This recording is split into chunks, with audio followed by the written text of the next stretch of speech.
That evening, a truly peculiar thought crossed my mind. To crown Mademoiselle Perle as queen, I always spend Epiphany Eve at the home of my longtime friend Chantal. As a child, my father, his closest companion, used to take me there. I've continued the tradition ever since, and I shall keep it faithfully for as long as I live, and for as long as there remains at least one Chantal in this world.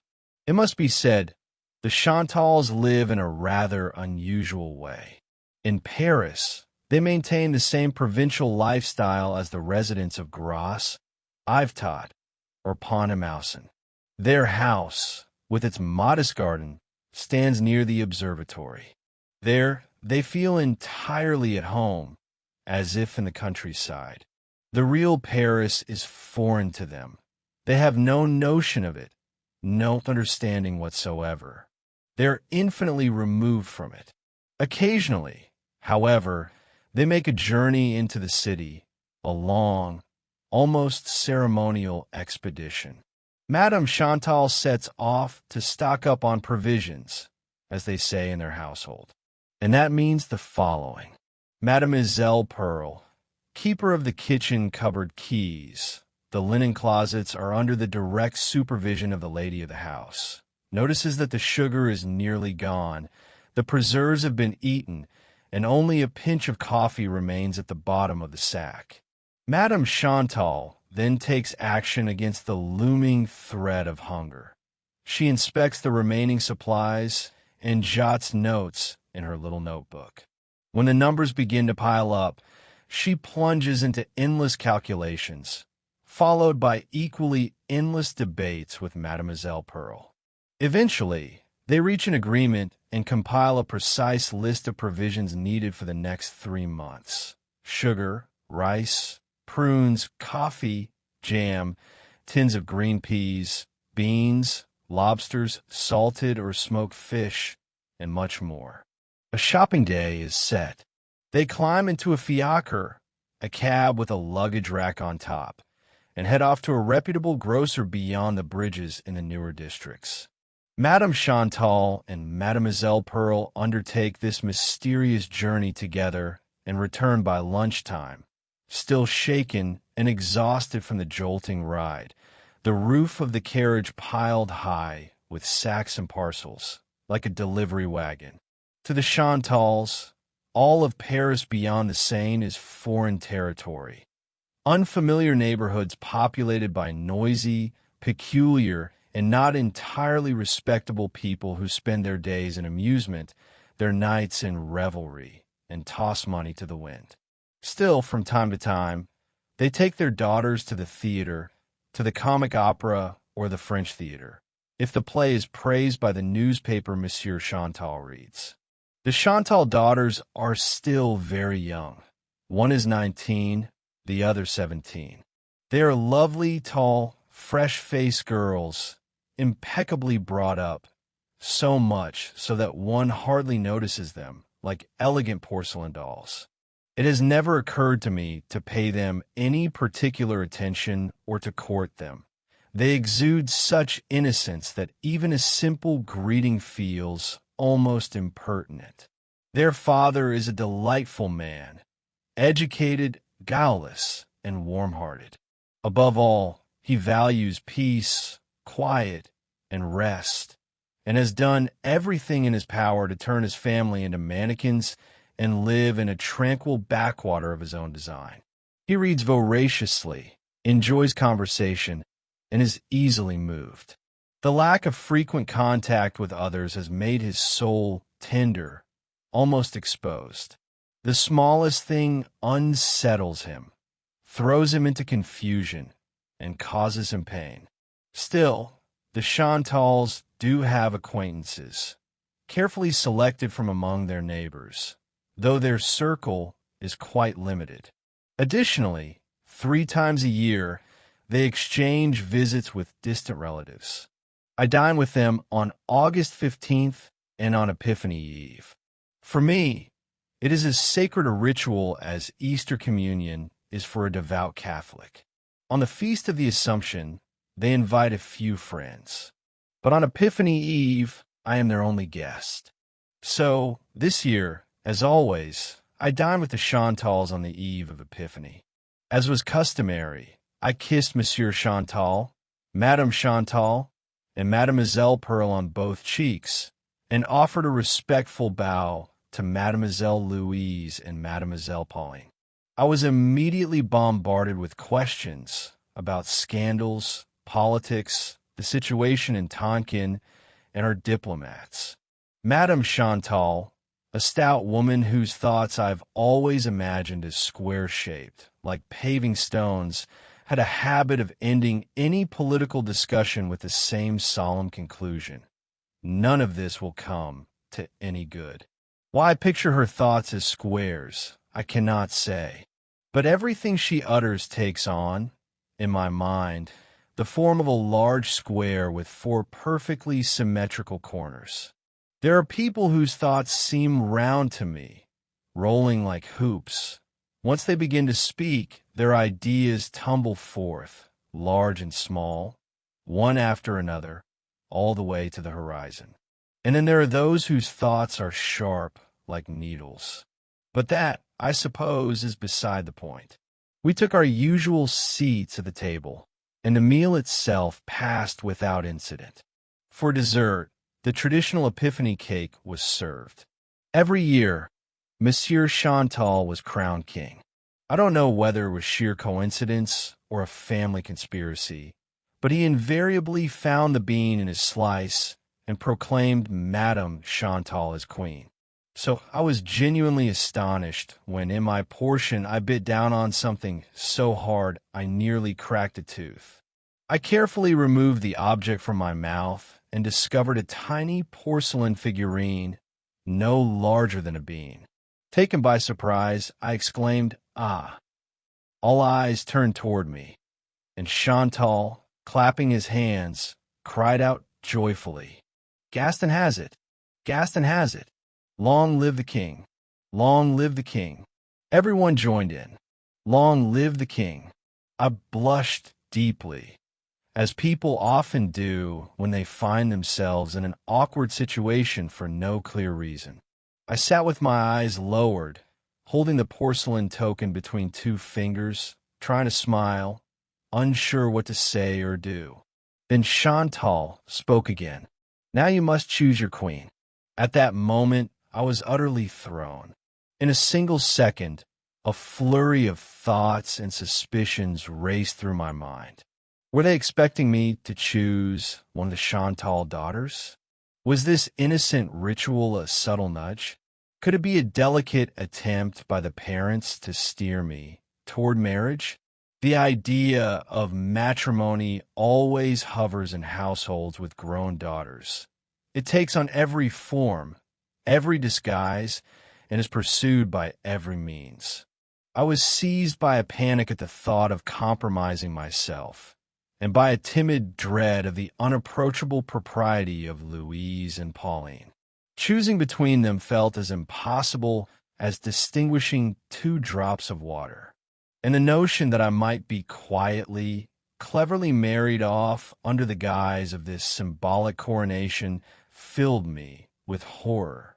But then, suddenly, inspiration struck. I reached out and handed the porcelain figurine to Mademoiselle Perle. At first, everyone was surprised. But then, perhaps recognizing the modesty and tact of my gesture, they burst into enthusiastic applause. "Long live the Queen! Long live the Queen!" they all cried in unison. The poor old maid was utterly flustered. Her voice trembled with emotion, and she barely managed to whisper, "No, no, please, not me. I beg you, not me." And it was then, for the first time ever, that I truly looked at Mademoiselle Perle and asked myself, who is she, really? I had always regarded her in this household the way one regards old damask armchairs, those you've sat in since childhood and long ceased to notice. Then one day, for no apparent reason, perhaps a shaft of sunlight falls across the fabric.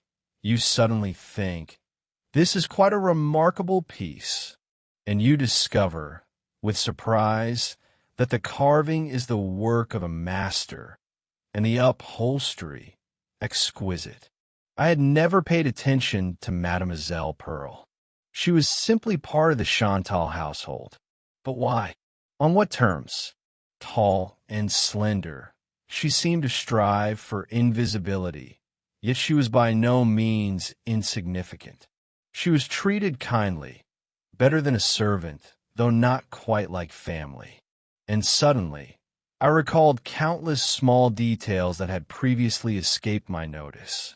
Madame Chantal called her simply Pearl. The young ladies referred to her as Mademoiselle Perle, while Monsieur Chantal addressed her as Mademoiselle, and in his voice it carried a certain reverence. I began to study her. How old could she be? 40? Yes, probably around 40. This aging girl was not yet an old woman. She had aged herself. That realization struck me. Her hairstyle was comical, her clothing awkward, her jewelry quaint, and yet she did not appear ridiculous. There was a natural, hidden elegance in her, carefully concealed, but no less genuine. What a strange creature! How had I never truly seen her before? Her hair was styled absurdly, with little elderly curls, but beneath those locks, arranged in the manner of the Immaculate Virgin, was a high, clear forehead, etched with two deep lines, the marks of long sorrow. And her eyes, large blue, kind, so shy, so timid, so gentle. They held a childlike innocence, a youthful sensitivity, and at the same time, a quiet, buried sadness that softened their gaze without dimming it. Her face was delicate and noble. One of those faces that fade before they grow old, losing freshness not to age, but to weariness or unbearable emotion. What a lovely mouth she had, and such fine, graceful teeth. Yet it seemed she was afraid to smile. And then, involuntarily, I compared her to Madame Chantal. Mademoiselle Perle was undoubtedly superior, by far, more refined, more dignified, more noble. These observations shook me. Champagne was poured. I raised my glass, extended it toward the Queen, and offered a toast to her health, accompanied by a well-chosen compliment. I noticed how she longed to hide her face behind a napkin, and when she sipped the golden wine, everyone cried out, "The Queen drinks! The Queen drinks!" She blushed and choked slightly. Laughter rippled around the table. But I saw clearly, in this house she was truly loved. As soon as dinner was over, Chantal took me by the arm. These were almost sacred moments, minutes devoted to his ritual, smoking a cigar. If he was alone, he would step outside, but if a guest was present, he would retreat to the billiard room and smoke while playing a game. That evening, in honor of the holiday, the fireplace in the billiard room had even been lit. My old friend picked up his slender, almost fragile cue, carefully chalked the tip, and said, "You break, my boy." It's worth noting that he always addressed me informally. Despite my 25 years, he still saw me as a child. I began the game, made a few decent caroms, missed a couple of shots, but my thoughts kept drifting back to Mademoiselle Perle. Suddenly I asked, "Tell me, Monsieur Chantal, is Mademoiselle Perle a relative of yours?" He paused in surprise, stopped the game, and looked at me. "What? You don't know? No one ever told you the story of Mademoiselle Perle?" "No." "Your father never mentioned her?" "Not a word." "Well, I'll be." "That's strange, truly strange. It's a real adventure, you know." He fell silent for a moment, then continued. "And if only you knew how uncanny it is that you asked me about her today, of all days, on Epiphany Eve." "Why uncanny?" "Why? I'll tell you. Because today, on the feast of the Epiphany, It's exactly 41 years to the day. Back then, we lived near the ramparts in Rueil-le-Tour. But first, to help you understand, I need to describe our house. Rueil was built on a slope, more precisely, on a hill that rose above endless plains. Our house stood on a city street, but the garden, a hanging garden, rested atop the old fortress walls as if suspended above the landscape. In the garden, there was a gate that opened directly onto the fields, and a hidden staircase carved into the thickness of the wall led down to it, just like in a novel. A road ran to the gate, and above it hung a large bell. The peasants, to avoid going around, would deliver provisions right there. You can picture the place, can't you? Well then, that year, it snowed without pause for the entire week leading up to Epiphany. It felt as though the world were ending. When we climbed the ramparts to look out over the plain, the sight of that vast, white, frozen expanse, gleaming as if lacquered, made our blood run cold.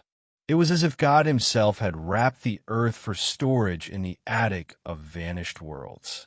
I assure you, it was a grim spectacle. We all lived together then, and the family was large, very large. Father, mother, uncle, aunt, my 2 brothers, and 4 cousins, sweet girls. I later married the youngest. Of all those people, only 3 are still alive. My wife, myself, and my sister-in-law. She lives in Marseille now. Good heavens, how quickly a family thins out. Just thinking about it sends a chill down my spine. I was 15 then, and now I'm 56. So we were preparing to celebrate Epiphany. The mood was cheerful, even festive. Everyone had gathered in the sitting room when my elder brother Jacques said, "There's a dog howling out on the plain. It's been going on for 10 minutes. Must be lost, poor thing." He hadn't finished speaking when the bell in the garden rang. Its sound was deep, almost ecclesiastical, the kind that makes you think of the dead. Everyone flinched. Father called the servant and told him to go see what was happening. We waited in complete silence, thinking about the snow blanketing the earth. The servant returned and insisted he saw nothing. But the dog kept howling, neither coming closer nor moving away. We sat down to eat, but tension hung in the air, especially among the younger ones. Everything went smoothly until the roast was served. Then the bell rang again, 3 strong, drawn-out tolls that sent a shiver through our bodies and stole our breath. We froze, forks raised, staring at one another, seized by a strange, inexplicable fear. Finally, Mother said, "How odd. Such a long pause between the rings. Baptiste, don't go alone. One of the gentlemen should go with you." Uncle Francois rose from the table, a true Hercules, proud of his strength and afraid of nothing. Father said, "Take a rifle. Who knows what's out there?" But Uncle took only his walking stick and went out with the servant. We sat motionless, gripped by unease. Father tried to reassure us. "You'll see. It's either a beggar or a traveler who lost his way in the snow." He rang the bell, got no answer, tried to find a path, realized it was hopeless, and returned to the gate. It felt like Uncle was gone for an eternity. At last, he returned. "No one there, damn it. Just someone's stupid prank." No one but that cursed dog, howling 100 meters from the wall. If I brought the rifle, I'd have shot it. I'd have shut it up for good. He raged. We resumed our meal, but the unease lingered. Everyone sensed it wasn't over yet, that something else was bound to happen, and the bell would ring again at any moment. And it did, just as Mother began slicing the Epiphany cake. The men sprang to their feet as if on cue. Uncle Francois, already warmed by champagne, declared with fury that he would kill him, with such vehemence that Mother and Aunt rushed to calm him. Father, Usually a quiet and somewhat helpless man, he had once fallen from a horse and broken his leg, which he had limped on ever since, suddenly spoke with resolve. He wanted to see for himself what was going on and would go with Uncle. My brothers, Jacques, 18, and Paul, 20, hurried off to fetch their rifles. No one paid much attention to me, but I grabbed a shotgun and firmly decided to join the expedition. Soon we set off. Father and Uncle led the way, with Baptiste walking beside them, carrying a lantern. Jacques and Paul followed, and I brought up the rear, despite Mother's pleas from the doorstep, where she stood with Aunt and my young cousins. An hour earlier, snow had begun to fall again, blanketing the trees. The firs had turned into white pyramids, giant sugar loaves bending under the weight of the bluish-white cover. Through the gray veil of fast-falling flakes, thin shrubs barely showed, appearing ghostly white in the darkness. The snow was so thick that nothing could be seen 10 paces ahead, but the lantern cut through the gloom with a sharp beam of light. As we began descending the spiral staircase, carved into the wall, I must admit I was frightened. It felt as though someone was following me, about to grab my shoulders and drag me away. I wanted to turn back, but that would mean crossing the garden again, and I didn't have the courage. I heard the gate to the plain creek open, and Uncle began cursing again. Slipped away again. Damn him. Just let me get my hands on him. I won't miss. Blast it. It was terrifying to look out over the plain, or rather, to imagine it was there. Nothing was visible, only an endless curtain of snow, above, below, ahead, to the sides, wherever you looked. That dog's howling again. Well, I'll show it how I shoot. At least I'll get that one. Uncle's voice rang out once more. But then came my father's gentle voice. Let's go to it and bring it in. It's howling from hunger. The poor creature is calling for help, just like a person in distress. Let's go. And so we walked, through that snowy veil, through the relentless, heavy snowfall, through the foam that filled the night and the air, swirling, settling, melting on our skin, chilling our bodies as if each flake pierced us with a sharp, fleeting sting. We waded knee-deep through the soft, cold mass. Each step required lifting our legs high. The farther we went, the clearer the dog's howling became. Suddenly, Uncle cried out, "There she is!" We all stopped, peering into the darkness as if facing an enemy. I saw nothing at first, but caught up with the others and finally made out the dog. She looked like a creature from a dream. A large black shepherd with long fur and a wolfish muzzle, standing at the very end of the lantern's beam. She didn't move, didn't bark, just stared at us. Strange. She doesn't come closer, doesn't run. I swear, I'm itching to put a bullet in her. Uncle muttered. No, we must take her with us, Father replied firmly. Then Jacques said, she's not alone. There's something behind her. Indeed, behind the dog stood something gray, indistinct. We moved forward cautiously. As we approached, the dog sat down. She didn't seem aggressive.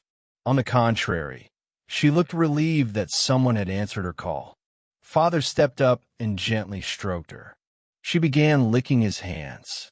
And then we saw she was tied to the wheel of a small cart, like a toy wagon, wrapped in several woolen blankets. One of us carefully unfolded the fabric, and when Baptiste brought the lantern close to the little door, like a nest on wheels, we saw inside a sleeping child. We were so stunned that none of us could utter a word. Father was the first to recover, an empathetic man, sometimes even a little sentimental. He placed his hand gently on the top of the little carriage and said, "Poor child abandoned. We'll take you into our home." He instructed Jacques to wheel the discovery ahead of us. Thinking aloud, Father continued, a child of love. A desperate mother rang our doorbell on the night before Epiphany, pleading for mercy in Christ's name. He paused, lifted his head toward the starry sky, and cried out loudly in all four directions, "We have taken the child." Then he placed a hand on his brother's shoulder and whispered, "Francois, what if you had shot the dog?"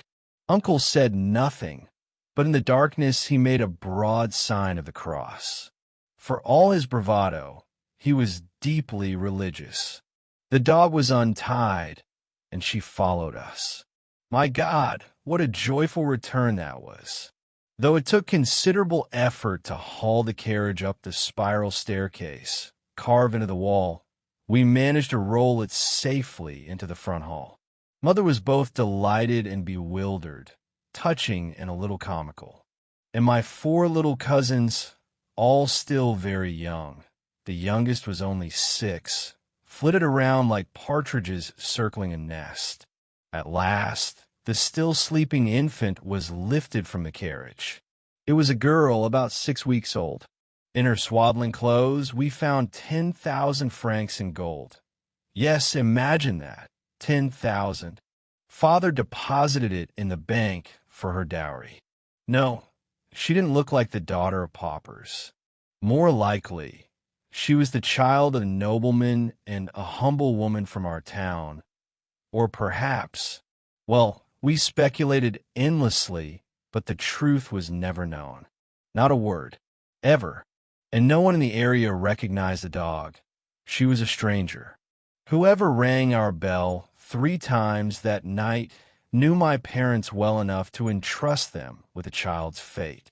And so, at the age of 6 weeks, Mademoiselle Perle entered the Chantal household. Her nickname, Mademoiselle Perle, came much later. At her baptism, she was given the name Marie-Simone Claire, and it was Claire that eventually became her surname. To be honest, our return to the dining room, with the baby now awake and staring wide-eyed at the lights with her frightened blue eyes, must have looked rather amusing from the outside. We sat down again, and everyone received their slice of cake.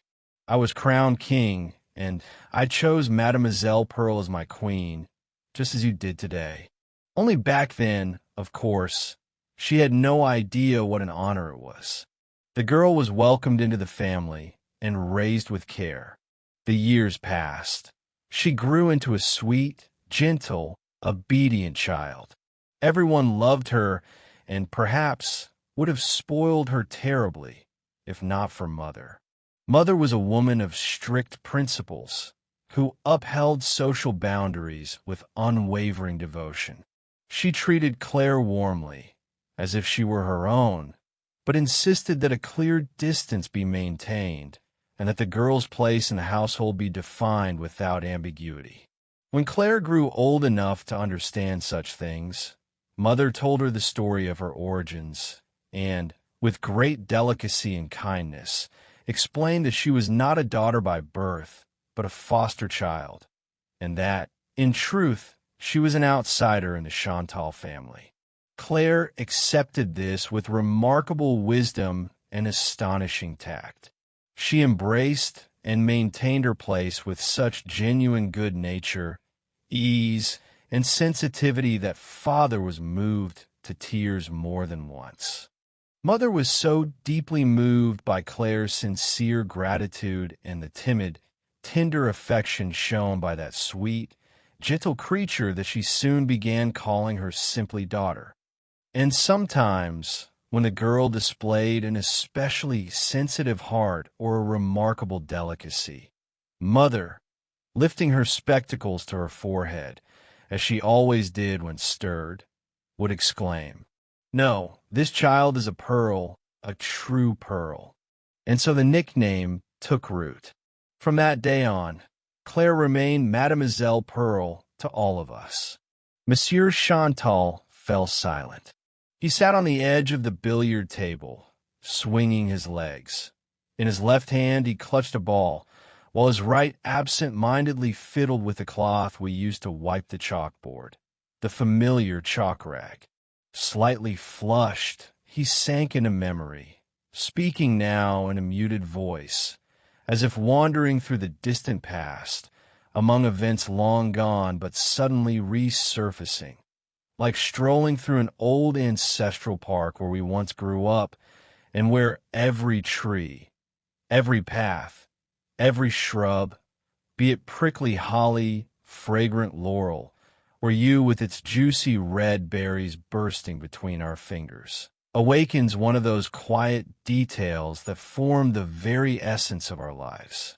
I stood opposite him, leaning against the wall, resting on an unused cue. He paused for a moment, then continued. My God, how lovely she was at 18. So graceful, so radiant. Yes, lovely, lovely, and kind and noble. A true marvel. And her eyes, blue, transparent, clear. I've never seen eyes like that again. Never.